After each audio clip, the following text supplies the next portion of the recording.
to the jury that Mr. Favors is wearing the shirt, and that's the name, Lewis and Favors. And to do this demonstration, Doctor, does the fact that Mr. Favors is taller, is that relevant to show the trajectory of the bullet? The presence of the jury. Overruled. The general body size is going to vary between people, so this is merely meant to represent the general pathway. It's not exact, but it is the best representation that I'm able to do for the court. Okay. All right. Could you come off the stand? If that's okay with Your Honor? Could you come off? Yes, certainly. Thank you. If you would, Doctor, please keep your voice up, Ms. Kenny-Bottom. If you would keep your Yes, voice I up. will. Thank you, sir. Could you sit down, Mr. Favors? All right, Doctor, could you, using the exemplar shirt with the two pieces of tape, which the two pieces of tape represent what? On the right sleeve is the wound that we discussed earlier on the right upper arm shoulder area, and then in the roughly the center of the back is a little larger object that marks the exit wound on the back.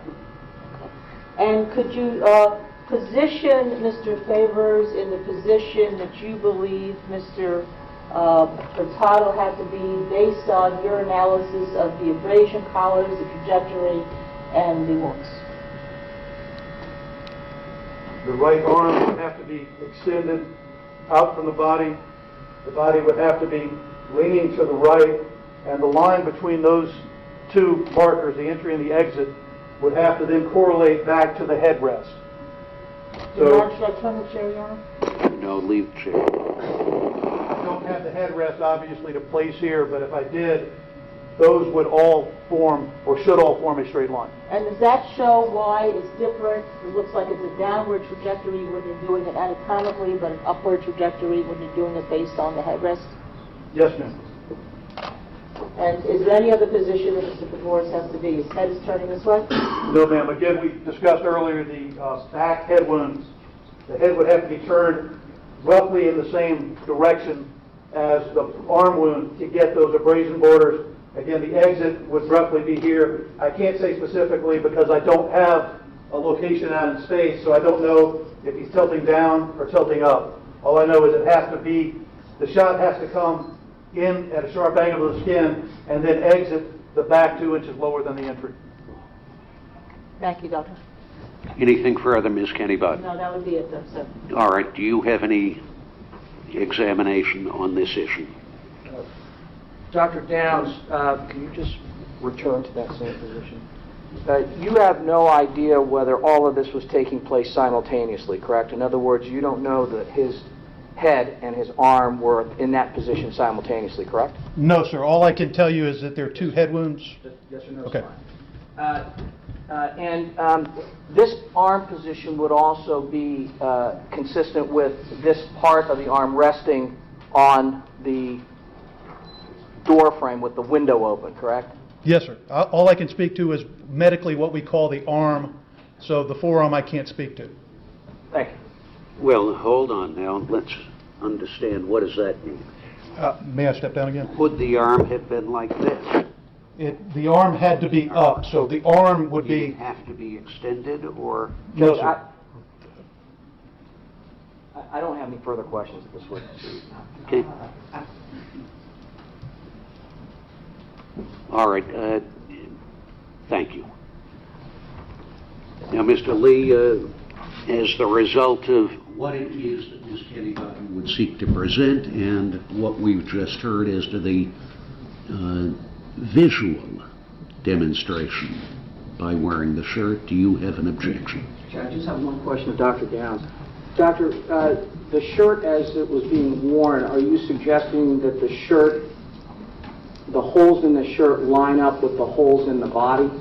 No, sir. There's actually a difference, I believe, as the measurements are in the autopsy report. It's 6 3/4 inches apart, and the holes in the shirt are about 8 inches apart. So you don't know how the shirt was being worn on the day that the shooting took place? you just lined up the holes in the shirt based upon your measurements and put them on top, basically superimposed them on the holes as you observed them to be in Mr. Furtado's arm and back, correct? No, sir. What I did was measure the holes in the actual shirt and looked at where the wounds were on the body. And based on that observation and how the body was placed, I know that the bullet had to go through the shirt sleeve first to enter the body. So the entry wound into the body is going to be more to the midline, and then the reverse on the exit. The exit is going to be closer in the body than it is on the shirt. Well, I guess my question is, when the shirt is laying flat, do the holes in the shirt line up to the holes in the body? No, sir, because you're talking about a three-dimensional object versus a two-dimensional. Okay. So did you do anything to line up the holes in the shirt with the holes in the body? And if so, how did you do that? I didn't do anything to line them up with the holes in the body because I didn't have the holes in the body to line up to. Instead, what I did was take the shirt and represent exactly where the defects are on the shirt to the best of my ability, and then look at the body. Knowing the body's three-dimensional, I know that there's going to be possible movement of the clothing. And knowing that the shirt can move on the body, and it can be in any number of infinite positions on the body, isn't the far more relevant evidence relating to your conclusions where the holes are in the body? No, sir. Actually, we look at both. Typically, what a medical examiner will do is look at the body with clothing on, examine the shirts, see if there's defects. Oh, lift the sleeve up, there's a corresponding defect there. Taking the shirt off, there's a defect in the body, a corresponding defect in the shirt. Photograph the shirt so that you have the continuity of everything. Would your opinion in this court today change in any way whatsoever if that shirt had been destroyed?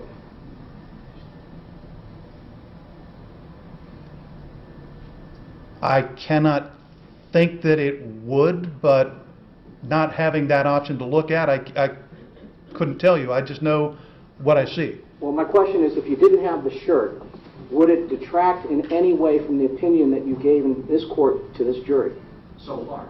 No, sir. I think it supports the opinions that I have. Your Honor, based on that, I would object to Judge, I just have two the follow-up demonstrative. Two follow-up questions. Doc, if I could. You still object? Yes. Be seated. Yes, ma'am. Dr. Downs, did you see Mr. Furtado in the shirt at the time he was taken out by the medical examiner representatives at the crime day? Did you see pictures of that? I don't know who took the body out, but yes, ma'am. Okay, so you know how the shirt was worn in terms of the buttons and all, correct? Yes, ma'am. And how many were buttoned, unbuttoned? There were two down from the top unbuttoned. Okay. And, sir, you actually measured the shirt, right? To be Yes, able to ma'am. get the holes, right? Yes, So if the shirt didn't exist, you couldn't measure the shirt to get the actual location of the holes. that's correct. That's all I have.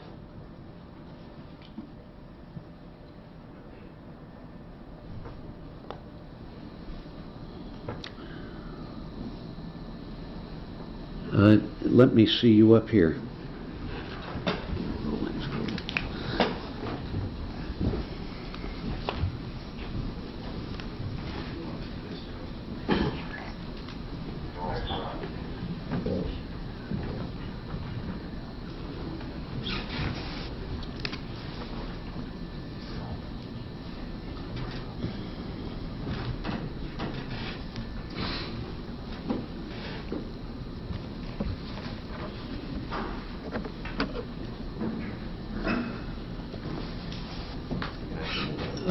Ms. Kenny Bodden? Yes, sir. For the demonstration purposes, you had a chair out here. Do you plan to use that again? Yes, ma'am. Why don't we get that in place, sure.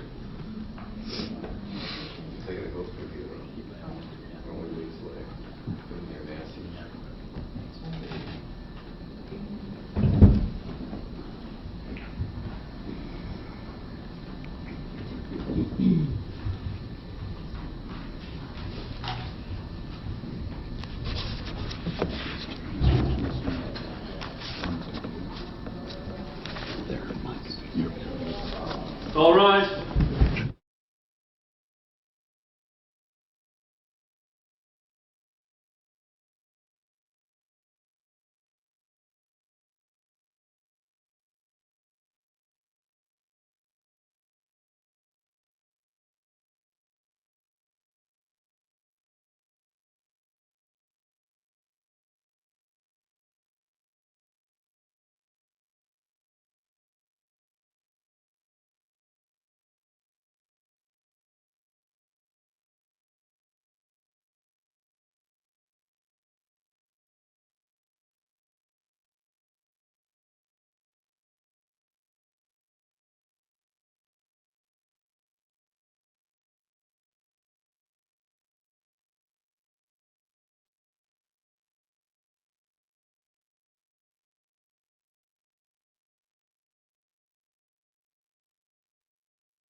Ms. Kennybody. Thank you, Judge.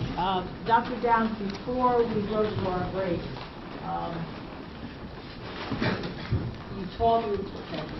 you were talking about an exemplar shirt that we procured, and you had marked the 2 areas of the holes with blue tape, correct? That's correct. And that's from your measurements at the lab, correct? That's correct. Okay.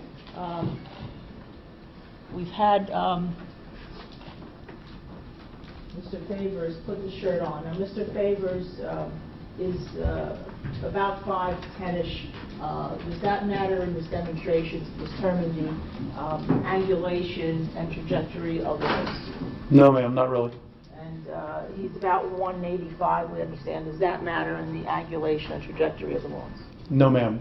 Could you sit down, sir? And may I have Dr. Downs come? You may, and ladies and gentlemen, I'm permitting this, what we would call a demonstration, insofar as it assists you in understanding the expert or the witness's testimony, and to the extent it assists the witness in explaining his testimony and the basis for his testimony. So understand this is simply to be considered much like any other demonstrative aid, to the extent it helps you to understand the evidence as it's being presented. Doctor, you may step down. Watch your step, please. Dr. Downs, we've had Mr. Favors unbutton the first 2 buttons. Is there a reason for that? Yes, ma'am. In the photos that were taken in the crime day, the top 2 buttons of Mr. Furtado's shirt were unbuttoned. Okay. So would you tell the jury again now what these 2 blue pieces of tape are? The one on the sleeve represents the site of the entry defect on the right sleeve of Mr. Furtado's shirt, overlying the area where the skin entry wound was. Okay. And then the other is the corresponding exit. Now, because the trajectory goes upward through the headrest of the BMW but appears downward on the autopsy paper, could you explain how the trajectory would be for somebody who was alive when they were hit with these shots? I would need to position him first. Is that? Please do. Okay. Starting with the arm wound, there's that abrasion border at the 4 to 5 o'clock margin. So that tells me the bullet has to be traveling in that direction, which would be directed upward as his body. You could put your arm palm forward. This is what we call anatomic position, although it's not exact because he's sitting down. You would be standing toes forward, palms forward, straight ahead. But having him seated, this is the best I can do. It's pretty close. So that shot would then be directed upward. When you say that shot, what are you pointing to? That's the entry wound into the right arm. It has to be going upward. Well, I know that the same shot exits lower, so that doesn't make any sense. The only way to get those to line up in the body is to take the arm, lift it until those 2 shots, the entry and the exit, line up. It makes a straight line. 2 points form a straight line. Okay, so as the trajectory rod demonstrated, that's the path through the body. Now, in the scene, looking at the headrest has a trajectory rod that's going a little above horizontal. In order to account for both of those, I have to get his body into position. To do that, he's got to be leaning right far enough to get that shot, the entry, that shot, the exit, to then correspond with the same angle in the headrest. Another way to look at it is if I have just the headrest, I work backwards from that fixed angle, those 2 spots in the headrest, and I go back to the body, and I then work, that point has to be with that point. So I have to connect this line in the body with this line in the headrest. And what about the angulation of his head? Again, the head, the back... The jurors can't see over Sorry. there. Put your hand down. Okay, up. Thanks. And again, that's roughly where I had it before. If you remember, we talked about the back head one. Can you turn your head? There was an abrasion border at about 3 o'clock. That tells me the bullet is traveling out in space towards the right side of his head. It's a prominent abrasion border, which means it's a skinny angle. It's a narrow angle. In order to do that and exit about 2 inches lower in the back, left back of the head, again, I have to line those shots up. So it has to come in basically with him looking to his right hand. If you can just open a hand, like palm out, that's the best, again, I can do for anatomic position. So hand out like that, abrading the skin here and then dropping 2 inches through his head and exiting the back. Thank you, Doctor. Thank you, Mr. Phipps.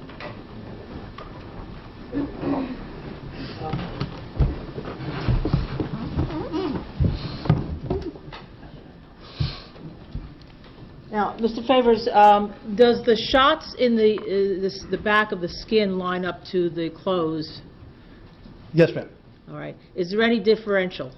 There's a little bit of difference. If you think about it, I'm wearing a jacket. If a bullet came in my jacket and was headed to my left, I would expect the entry wound to be a little inside. Those shots in the shirt, the defects in the shirt, where the bullet went in, went out, those are separated by about 8 inches. The measurements from the autopsy separate those from one from another by 6 3/4 inches. Again, that's in the area what I expect it to be. All right. And is that normal when you interpret wounds in a forensic pathology basis to have the clothes not exactly where the shots are? Well, what we do is we start with the clothes. So when I get a body, it's clothed, and I look at the clothing to see if there are holes, and then the first thing I would do is look under the clothes to see if there's an entry wound there, and it would, again, if it enters, it's going to be a little more, in this case, to the midline than the shirt. Okay. So Mr. Furtado's arm has to be out. What about the lower portion of the arm? Where's that? I can't tell you specifically. We were demonstrating anatomic position with the arm out. So I can place the upper arm, what we call the brachium. I can place that. I don't know where the forearm was. It could have been all the way out, could have been anywhere into touching his chest. Okay.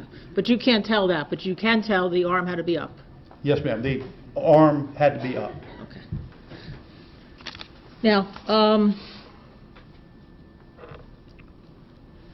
let's move on to Mr. Debreo, okay? Yes, ma'am. All right. Where was the wound pattern on Mr. Debreo?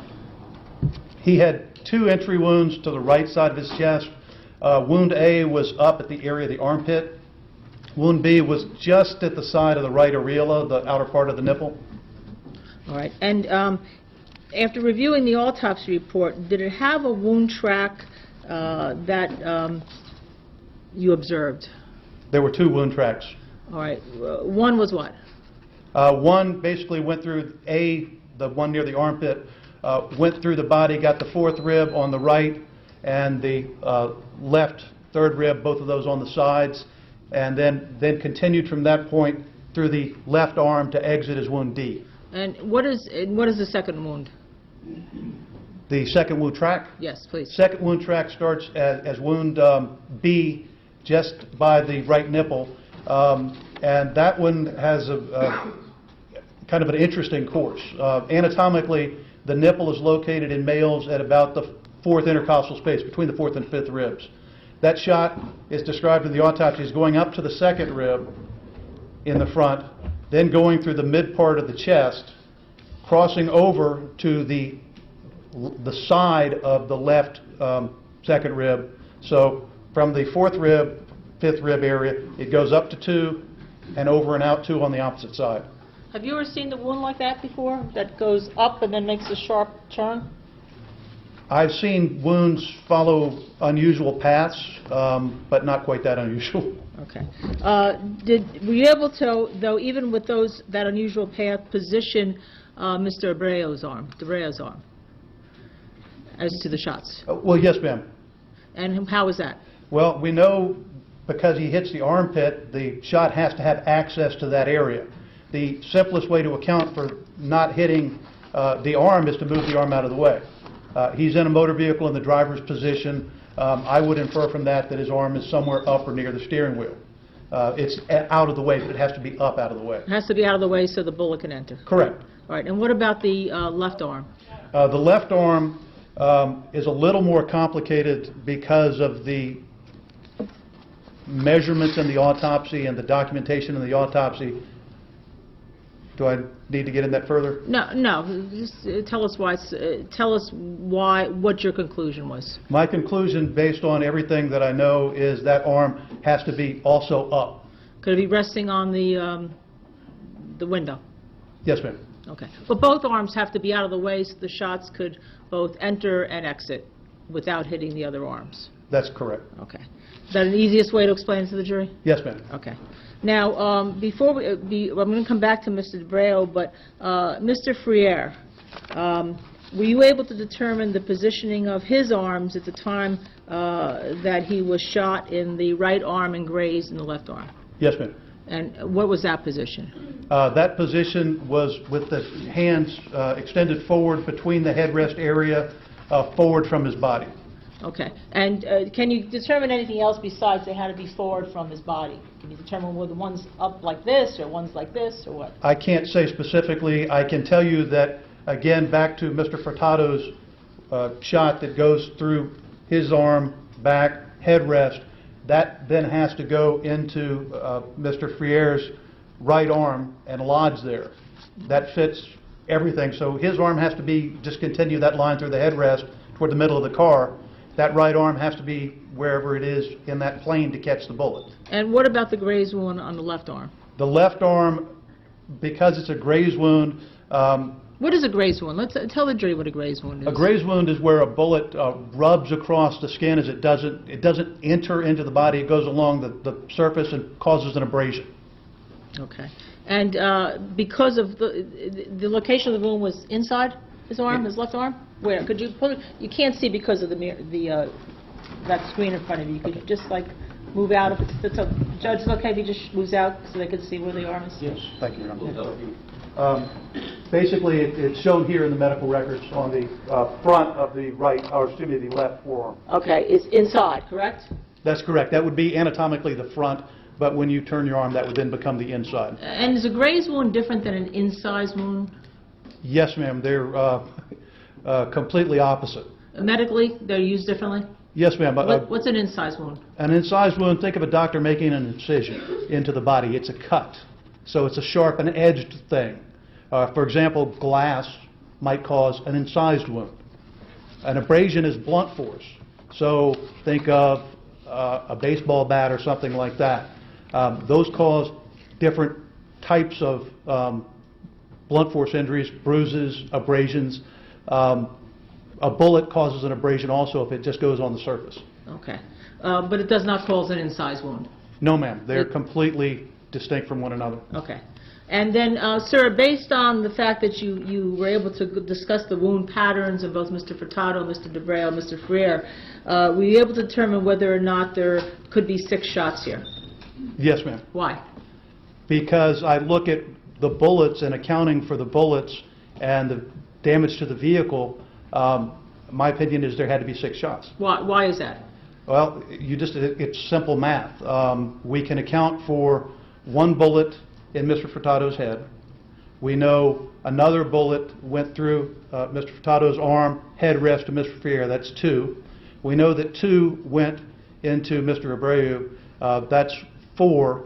We know that another one went into Mr. Furtado's head, fragmented. That's 5. And there's a defect in Mr. Abreu's headrest that's not accounted for by any trajectory. We also have the graze wound to Mr. Freire. So either one of those could be that 6th shot. So hypothetically, sir, let's assume hypothetically that if a piece of lead fragment left Mr. Freire and came across and was responsible for the graze wound on the left, Mr. Furtado was responsible for the graze wound on the left arm of Mr. Freire, would you still need another shot? Yes, ma'am. Again, there's 6 shots. If one of the pieces of a projectile from Mr. Furtado's head came out, hit Mr. Freire's arm, that's going to be traveling at fairly low velocity, fairly low speed, because in order to pass through bone, and this would be bone at the back of the head, the thicker part of the skull, and then directly at the back part of the head, which is the thick part of the skull, you're going to lose a lot of energy from that bullet. It would probably fragment, and so you might get pieces of bullet passing at fairly low velocity. I would not expect that to do more than cause that abrasion, that graze. You may.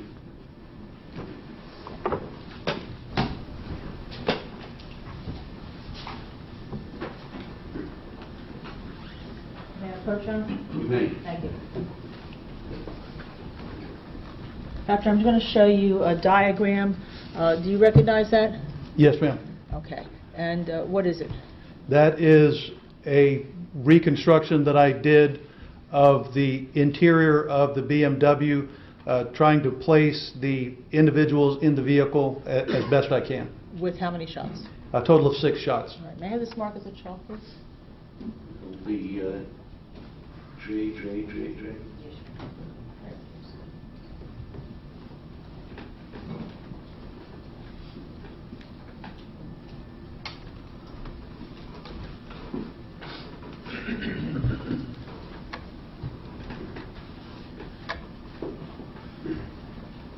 Doctor, I'm showing you and the jury at the same time what's been marked as demonstrative exhibit JJJJ. Does this fairly represent your opinions as to the number of shots and the trajectory of the shots that occurred? Yes, ma'am. Okay. And the yellow is what? Those are the shots to Mr. DeBreo. And then the blue shots are what? Those are the shots to Mr. Furtado.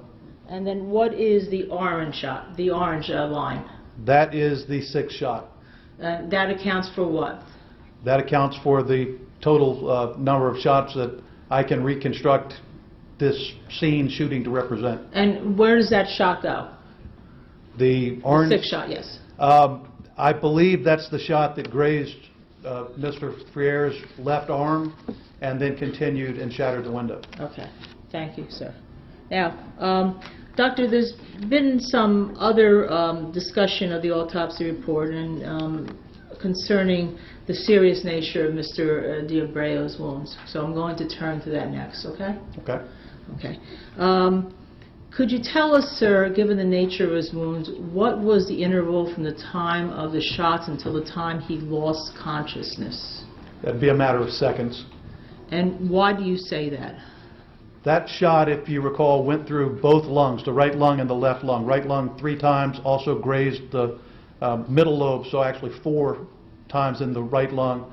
Then went through the midline, getting the feeding tube, the esophagus, the superior vena cava, which is the big vein that brings all the blood back from the top of the body, and the aorta, which is the big tube that sends all the blood out of the body.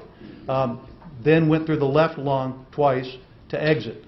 So there's multiple reasons for that to cause issues for Mr. DeBreo. Start with the lungs. Both of those lungs are open chest wounds, so the lungs are both going to collapse because the lungs typically are inflated by negative pressure inside the chest. That's what keeps the lungs expanded. If you put a hole in the space, the lung collapses. You can't get air into your lungs as well. In addition, if you recall, there were 2 liters of blood, one in the right, one in the left. Blood is what causes us to carry oxygen, so that's an issue. In addition, when you say carry oxygen to your brain? The brain included, but all of the body.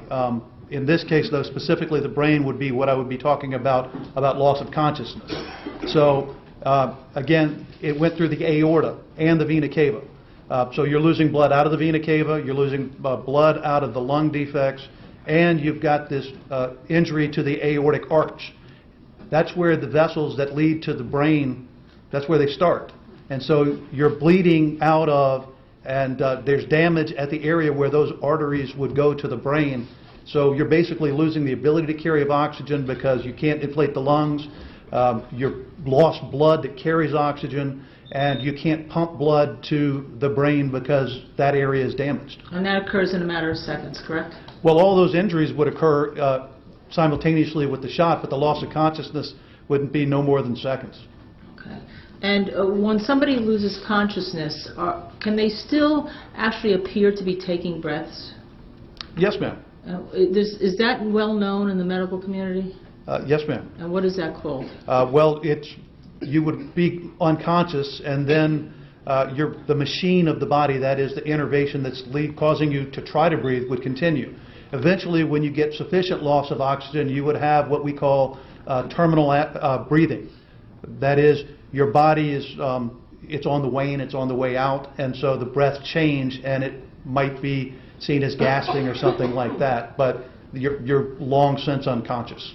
To the lay person, it could be seen as gasping and all. Gasping, hiccups, basically, But that's not real breathing.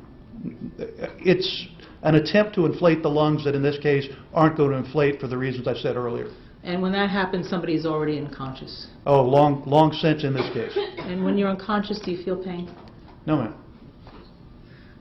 Now, Doctor, let's move on then from discussing death for the moment and talk about some forensics. Now, you have been involved in many scene reconstructions, correct? Yes, ma'am. Okay. And have you been involved where glass is reconstructed from a window of a car? Yes, ma'am. All right. And have you actually requested that that be done? I can't tell you who specifically requested it. It's been, I've been doing this 27 years. I've seen a lot of cases. Okay. And is it a laborious process? Oh, it's tedious. Anytime you put things together, it takes a long time. And did you pull out some from one of the textbooks that you utilize, some demos of how that's accomplished? Yes, ma'am. I believe, if I'm not mistaken, it's Henry Lee's textbook. Henry Lee, the criminalist from Connecticut? Yes, ma'am. Okay. May I have these marked, John, as a demo? Yeah.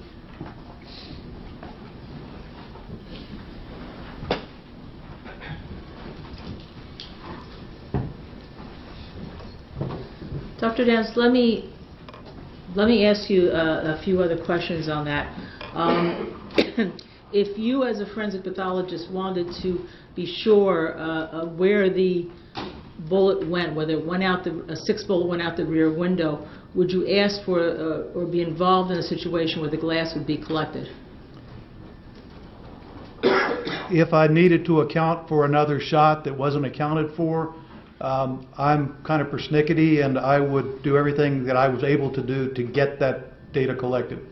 And assuming you don't have the glass, you could never make that determination, correct? If you don't have it, you don't have it. You don't know what you can't see. Okay. So it should. Okay. Thank you, Judge. Thank you, Doctor. Now, a couple other things. When you went to the laboratory, you did see one piece of glass, correct? Yes, ma'am. At least? All right. May I have this marked?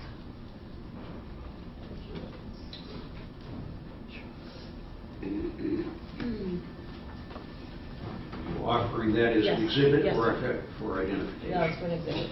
Any objection? No objection. Whatever it is now received. It was 388.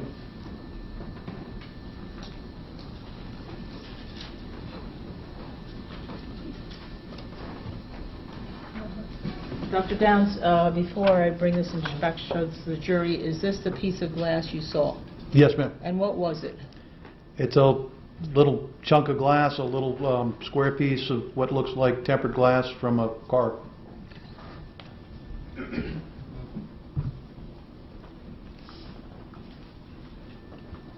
going to show you in the jury now what's been marked Exhibit 388. All right. Sorry. Was that the piece of glass you saw?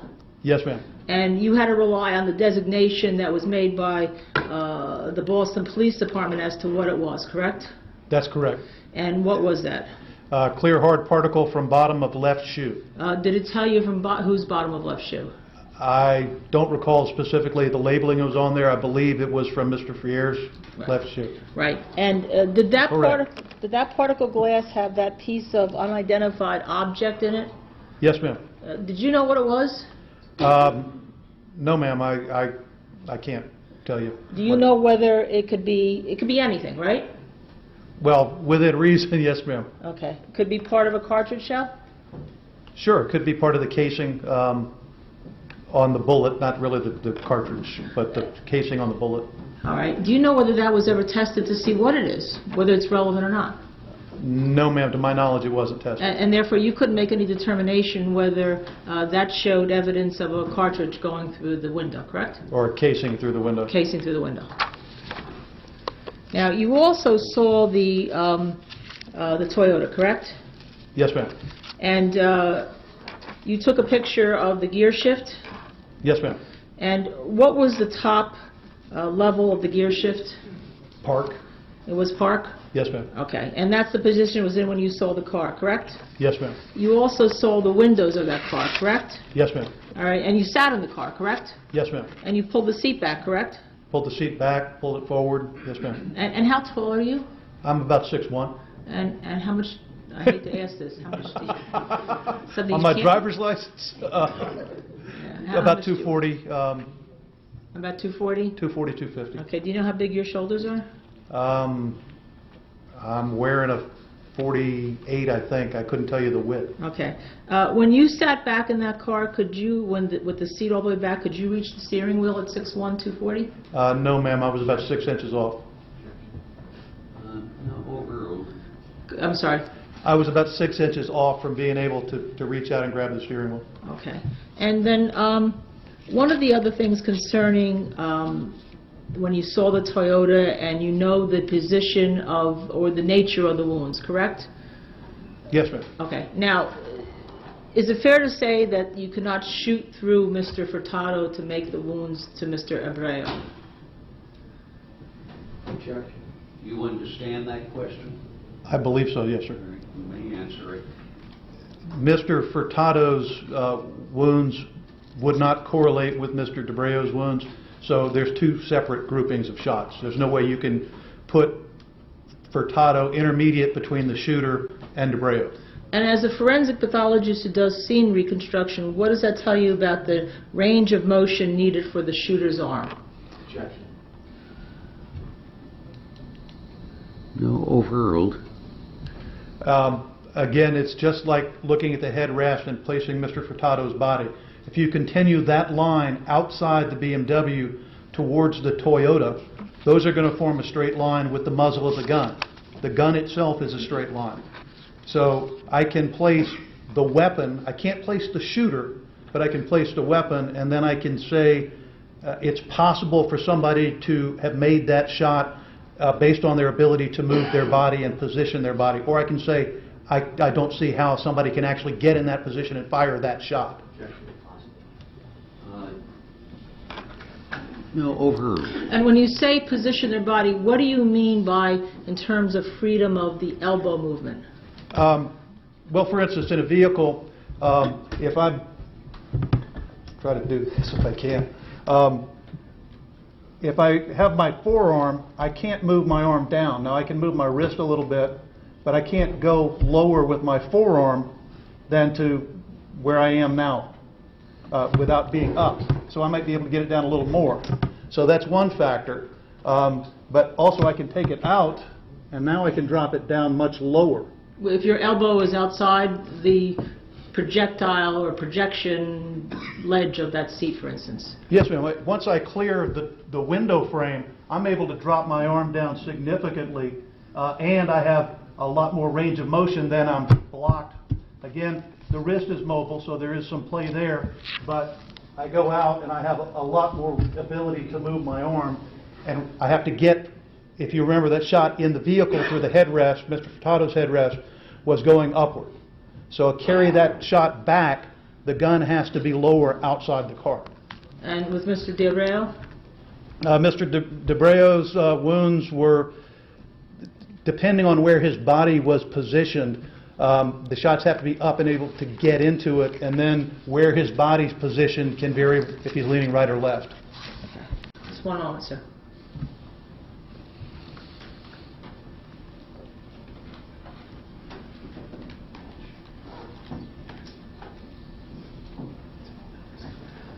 Your Honor, now would be a good time to break. I think I'm finished. I just would like to look at my notes over lunch, but I think I'm finished. All right, we'll resume at 2 p.m.